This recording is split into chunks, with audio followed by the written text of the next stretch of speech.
Welcome to Driven, the Unscripted Success podcast, with your hosts, Mike Menino and Nariman Hamden, bringing you insights and stories on achieving personal, professional, and financial success.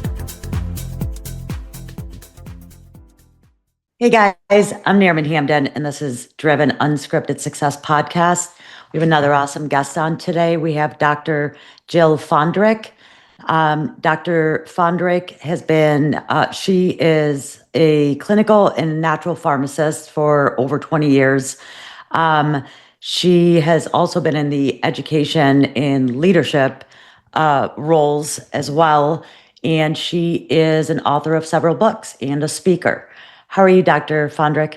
I'm doing great today. Thank you so much, and it's an honor to be here. Well, thank you so much for coming on. It's an honor to have you on here. So why don't we start with, you telling us a little bit about what you do and how you got to where you are. Okay, great. Well, as you mentioned, I'm a natural pharmacist and I design holistic remedies. And I'm also an educator, author, and coach. And I work with high-performing professionals who feel like they've done everything right, but still feel stuck, foggy, or frustrated, maybe even a little disconnected from their leadership or success potential. My journey didn't start in personal development. It actually started in medicine and in hospitals and in white coats. But for some reason, my life and legacy has since ventured down a very different path. I found myself one day, I was sitting on my lanai behind my house, and my head was just swirling with data and protocols and performance metrics. And at this time, I was the director of pharmacy in a hospital nearby. Sure. And I couldn't ignore this nagging voice in my head. It was saying, is what I'm currently doing really helping people right now? Or am I just checking all the boxes? And this kept lingering in my mind. And I saw patients that were over-medicated, they were mentally foggy, and they were extremely frustrated. And that's when it just hit me that it was time for a reset. And that's when I was just in the administrative side of pharmacy. And that's the point where I left. I chose a different pathway at that point. Good for you. Good for you.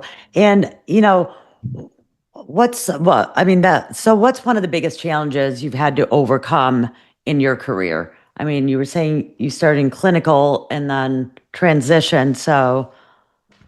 Yes. So, well, here's my real story, and it is a little bit messy, but I think people could relate to that. Even though I knew something needed to change, it was still this, I was side-eyeing my own decisions, questioning, what am I doing? I mean, is it time for a change? Can I really leave what I've been doing for so long? And I think maybe a lot of people can relate to that. It's very scary. And I had a lot of doubt, and maybe even was sprinkled with a little imposter syndrome, or maybe even a whole tablespoon of it. I thought, was anyone going to take me seriously outside of the medical world? Or was I sabotaging my own career by stepping out of my own industry? So I did have to look at what direction I was taking and wonder, is this voice that I'm hearing telling me to go do something new, or is it misinforming me? So ironically, that mental clutter that I was feeling is the same mental clutter that I now use to help other people untangle their own mental clutter. So I had to face it head on first myself, and it wasn't pleasant, but it was necessary. And that turning point was when I realized that I had to stop obsessing over perfect routines and results and start focusing on real purpose that doesn't have to be perfect. It just has to be real. And yes, and I asked myself, what is a missing variable in my life? Why do even the smartest, most driven people stay stuck? And those questions became the spark behind my book, The Missing Variable. And that's about even when the most carefully constructed plans can go completely sideways, even when you're doing everything right. I explore how mental clarity and reframing doubt can totally shift your trajectory, especially if you're a high achiever who's more comfortable with powering through than pausing to reflect. Sometimes we forget to take time to pause and reflect. Sure. We just keep going through the motions. So We do. we don't end up falling behind on anything. And then at the same time, you're missing, Right. you're missing a lot of opportunities because you're just like full steam ahead, not Absolutely. taking the time. So I completely understand. I've been in that position plenty of times where then I was like, oh my gosh, why didn't I think this and that through? Right. And this is how I wound up in this situation now. So now I got to slow down, figure it out, and get back on track. So Right. totally get that. So how do you deal with taking risks? Is there a time when rolling the dice really worked out for you? Well, this one did. This was definitely a leap of faith. I mean, I remember sitting on that lanai, I had my feet propped up on an ottoman, wondering, what am I doing? Because there was such a comfort zone. And I think we all get stuck in our comfort zones. I mean, it's a happy place to be. You know what to expect. Sure. And change can be scary. And when you take a leap of faith, that you never know what the outcome will be. So that was a very difficult time for me, but I am very grateful that I took it. I just knew, I mean, I was in my field for 2 decades, and it was a matter of administration. From about a year, once I got into my career, I was actually asked to be a director of pharmacy within a year of graduating. And why I went into the field was for clinical reasons. I loved helping people. And I ended up taking the administration position, and I felt I was very effective with it and very good, but it took me away from patient contact, from what I really love to do. And after going through the motions, I got to that point where I felt a little bit robotic and wondered, am I really helping people? And that's when I thought, I don't even believe in all these prescription drugs and what they're doing to people. And I just completely went down a path of holistic and just healing people completely, not just from a drug, but just in a whole body kind of a way. And I think true healing doesn't happen in compartments. So I chose this holistic lens, kind of combining natural medicine with neuroscience and emotional healing with cellular repair. And it just felt right. And along with that came just knowing that all this stems from our thoughts. And if your thoughts aren't in the right place, you're going to follow where your thoughts go. And so it was really important for me to take some time and really analyze where my thoughts came from. And that's when I sat down and just started to write. I just wrote nonstop. More thoughts came to my mind than I could type through my fingers onto paper. And that was actually the beginning of my book, Elevate Your Mind to Success. And it's about finding the source of your thoughts. And I do believe that what separates successful people from unsuccessful people is their thoughts.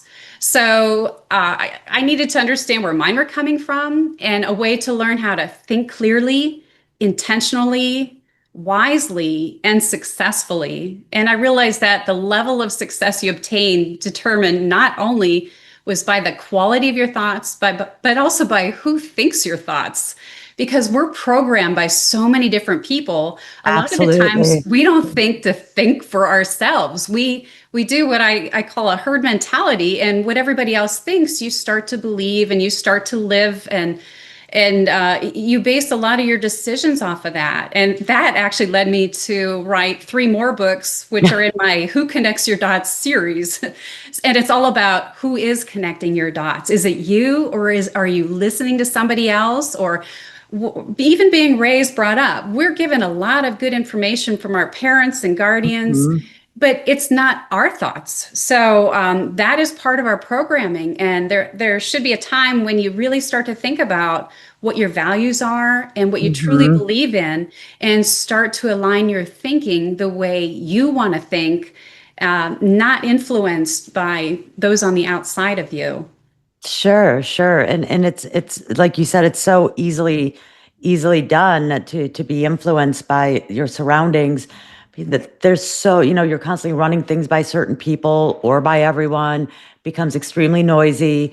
And then all of a sudden you just start blurting out what you've learned from others. Right. And you really haven't even had the chance to think about their perspective, let alone your own perspective, and how to combine the two together and get the insights out of their perspective, but to create your own, So Right. yeah, it ultimately what comes down to changing the way you think, Absolutely. So Right. that And I felt like my thoughts were limiting my success. And that's where I took a dive deeper into that. sure, sure. So, what's a skill or habit you think doesn't get enough credit for contributing to your success? Um, well, lately I've been on this doubt kick Oh no. because we think of doubt as something negative, but Mm, I have made it a mission to turn it into my strategic edge. So I'm using doubt as a strategic edge. It's data. It's telling you something. So I don't think doubt gives enough. I don't want to say glory, but I am looking at it in a whole new light. And I even wrote a book. It's out. It's digital book, and it's almost out right now. It's finished, but it's just a matter of getting it out there. But it's about using doubt to your advantage. So I call it the doubt advantage. So, and okay. And yeah. what's So the I'd name like of the book? pardon me, What's the name of the book? the doubt advantage. Okay. Yes. So I like to take qualities that we all face, and they're often seen as negative qualities, but rather than ignore them or push them aside or put a band-aid on them, I really like to try to use it to an advantage and gain something out of it. And I think that is one aspect where you had asked that I think doesn't get enough maybe attention. Um, Sure. because I think we all have doubt, whether we want to admit it or not. There's so many things that we face every day. And if we take all that information and use it as data and try to leave the emotion out, I think we can find a way to turn everything into a successful move in some degree. Sure. And I mean, such a valid point that when people hear the word doubt, they think it's negative because the moment you said doubting yourself lately, and my initial reaction was, oh no. And then Right, with you explaining it as doubt is actually data, which right. helps make you better. I mean, what a great perspective. So I'll never think of doubt as negative again. So thanks for that. That was great. Think of it as So a power move. yeah, oh, for sure. It's almost like what is that? Hindsight 2020. Take that, learn from it, Sure. and yeah, for sure. Yes. So leading a team has its challenges. What's your leadership style, and can you give us an example of how it helped you through a tough situation or spot? I think leadership isn't about knowing more. It's about character and being able to see clearly. Those are two things that are very important to me in leadership. You can know all the strategies you want, but if you don't have the character to relate it, it's almost worthless. I know some people can get away with it, but you really need that character to build your team, to build trust. Sure. And it's just the right way to lead, the right thing to do. And I think all of that too, with when you have the strong character and mental clarity, I think those are huge because then you don't need to overcompensate, overthink, or even over apologize. And in my books and courses, along with many other concepts, I focused on three powerful truths. And the first one is that clarity creates momentum. I think Mhm. most leaders aren't stuck because they're lazy. They're stuck because their internal GPS is foggy. So clarity is very important. Another one is, as I mentioned, doubt isn't the enemy, it's data. Sure. And I use it as that strategic signal and a power move. And the third thing is that leadership is learned and unlearned. Some of the best growth happens when you hit delete on old programming that we may have had in our minds, like perfectionism. Mhm. And I think that's probably more of us are guilty of that than we realize that we don't have to be perfect. We just have to be real and lead with qualities that really matter. So for me, more than anything, it's quality in leadership. And then, of course, you've got to have the skills and strategies built in with that as well. But quality is really big, number one.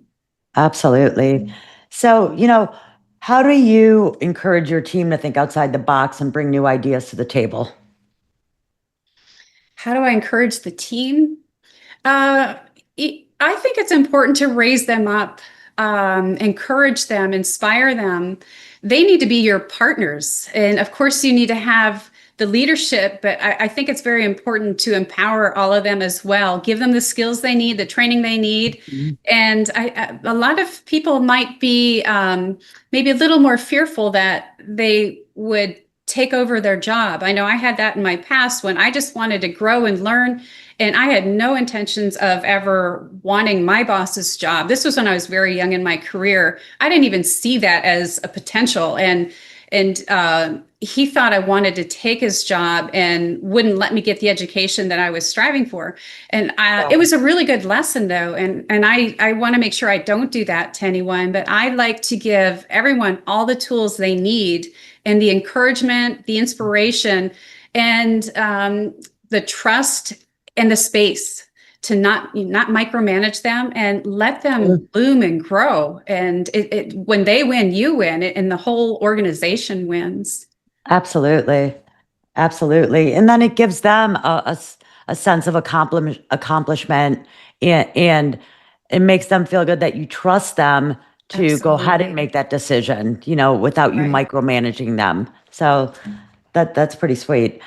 So what does a day in your life look like? How do you juggle work and everything else?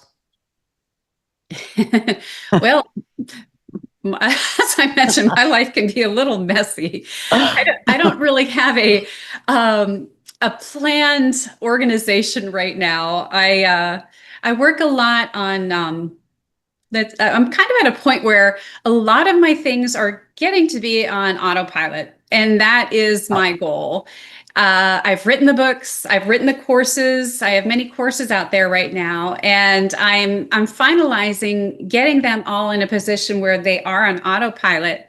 And I love that, because then I'm not so much in the daily grind of writing. I mean, my focus is really writing. I've created over 100 remedies so far, and I have so many more to write, and I just want to get them out there and have them ready. When someone asks me for something, I just shoot them a text and have a picture of the remedy, and it's all ready to go. So I like autopilot, where I'm not so much in the daily grind, but I'm doing what really matters. Like those things like that, taking the time to text somebody something that's going to be life altering. It may help their health and make differences like that. So I try to be in a position where I can focus on things that truly matter, helping people, whether it's to work on their mental clarity, maybe reframe some doubt, and lead intentionally, or maybe help them in a holistic manner. So that's kind of a pathway where I'm on right now. It's a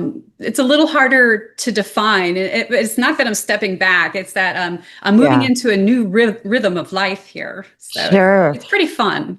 Yeah, it seems like fun. I mean, I would love, I've always lived the holistic life.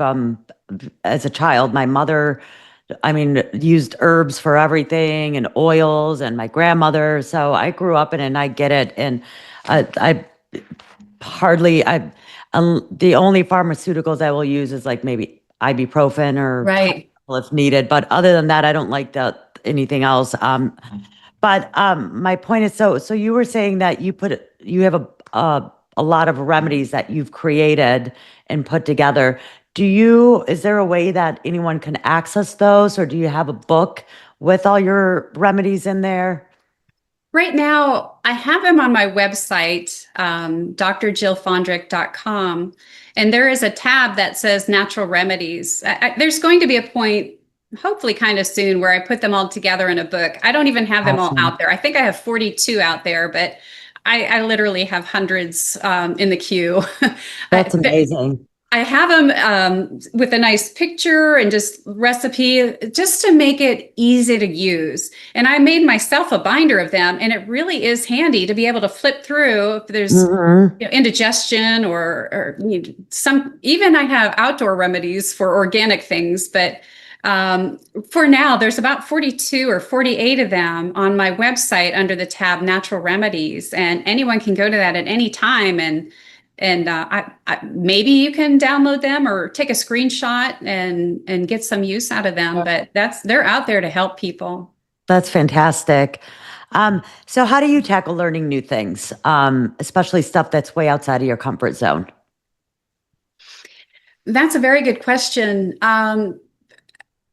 I can understand how easy it is to be overwhelmed. And with so many things coming at all of us, it seems like life is so different than when we were kids and summers went on forever. And I actually used the word bored before when I was growing up. I don't know what that is anymore, but when something new comes out, I've got to break it down. Reality is there is just too much going on. And I used to be so good at multitasking, but then I realized when you multitask, you're really not putting your full effort into what you're doing. And I like to put full effort into what I'm doing. So I do try to break it down into bite-sized things and reason it out. I try to leave emotion aside and use logic and critical thinking and find out what's the best way to tackle this. And I do break it down into a little more of a bite-sized portion. And then once I get into it, maybe I can add more on at that point. But it just really helps to break it down and leave emotion out and look at it logically. Sure. So let me ask you, so obviously things sound like they're going well for you and your business. As you're looking towards the future, I'm wondering is or how you create passive income, or if you have invested in the past. Well, that's exactly where I'm moving towards right now. I'm seeing myself watching the ripple effects of the work that I've already poured my heart into. I've created the books, I've written the courses, and I have many, many tools out there. And they're flowing out into the world in autopilot now, reaching the people who need them the most, even when I'm not in the room, is how I'm looking at it. And it's not about flow. I mean, it is about flow. It's not about force at this point. I've spent years creating these guides on mental clarity, intentional and holistic living, and even empowered self-leadership.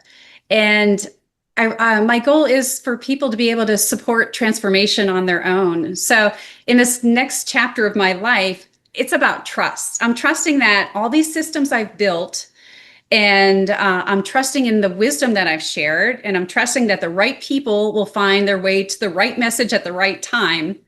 And my goal will be to do less of this daily grind and more meaningful mentoring when it aligns, speaking when it inspires, and even creating if something new has come up. Like I have been asked to write 2 more books. So wasn't really planning on that, but one in a certain field that I just love it and I can't wait to do it. And then to ghostwrite for somebody else. But other than that, I have set up all my information. So it is on autopilot and it is all a form of passive income at this point. And I absolutely love that. Now, everything I do is extra. It's fun. It's on top of that. And it can only grow more and more. And it's kind of a beautiful setup the way it is. But I did put all the hard work into it and loved every minute of it. But I think I trust myself and my system that I've established, that it's in place and it's meant to help people. Everything I've done has the goal of bringing someone to somewhere better. And I just have faith that the right people are going to find the right need and it's going to help them. And hopefully it's a win-win for everyone out there. Sure, that's great. So as we're wrapping up the interview, what exciting plans or initiatives do you have for this next 6 to 12 months? What do you have going on? Well, I will be ghostwriting a book for somebody. Oh, neat. And it's a very interesting concept. I won't reveal it just yet, but it has to do with another holistic approach. So it's going to fit beautifully in with who I am. And I think that's going to help them as well too, because we mesh in the message, and it is all about therapeutic healing and helping people as well. So that's going to be a really fun thing. And also to get this other book out, the other one is about traumatic brain injury and how to work through a holistic process of that. So I look forward to that too, because I really think that can benefit a lot of people. So those are my kind of short-term goals, even though it will take a couple months to get them all written and out there. And then I hope to be writing more articles and add a little twist of humor in them, all dealing with the missing variable. The missing variable, you can see that behind me and maybe here as well. This is a main focus I'm having right now because it relates to everybody. It's about when you do everything right, but things don't go the way you expected them. You know, whether it's weather or a relationship, you may just think you're the perfect person in there. Maybe you are, but the other person has an opinion too. And if they're not on board, things just don't go the way you want sometimes. So this book is all about missing variables in your life. And I'm really doing a lot of things with this book and writing articles, and I hope to get them out there and really help people come to realization on some of the things and help them through some really difficult times when you've given it your all and you've done everything right and things just don't go how you want it to go. Sure. Well, thank you so much for coming on. So again, if anybody wants to get a hold of you or your services, how does one connect with you? The best way is through my website at drjillfandrich.com. And thank you so much. It's been wonderful being here today. Yeah, thank you so much for coming on, and thanks for tuning in, guys. We'll see you next time. Thanks for listening to Driven, the Unscripted Success Podcast. Want to share your story? Apply to be a guest at drivensuccesspodcast.com/guest.